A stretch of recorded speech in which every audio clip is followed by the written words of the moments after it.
की ही गाडी हीच मुला चालवत होता, कारण ही गोष्टी खरी आहे की ते त्या काळात यामध्ये ड्रायव्हर बदलण्याची प्रयत्न झाली होती.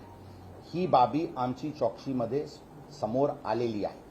म्हणून ज्यांनी अशा प्रकारचे एव्हिडन्समध्ये हस्तक्षेप करण्याची कारवाई केली त्याचेवर 201 अंतर्गत पुरावा नष्ट करण्याच्या दृष्टिकोनातून पण कारवाई करण्यात येईल. कारण मी रिपीट करतो, त्या काळात ज्यावेळी घटना घडली काही घटनाक्रम दिसून येत आहे की ड्रायव्हर बदलण्याची म्हणजे आरोपी जुवेनाईल हे गाडी चालवत नव्हता, कारण दुसरा कोणी गाडी चालवत होता. अशा प्रकारची काही गोष्टी करण्याची प्रयत्न झाली होती, ज्यावर जे पोलिसांनी निष्फळ होऊ दिला नव्हता. परंतु ती जी अटेम्प्ट पण झाली होती, ती अटेम्प्ट टू डिस्ट्रॉय एव्हिडन्स चे कलम पण चे दृष्टिकोनातून पण आम्ही तपास करत आहोत आणि त्या अनुषंगाने आवश्यक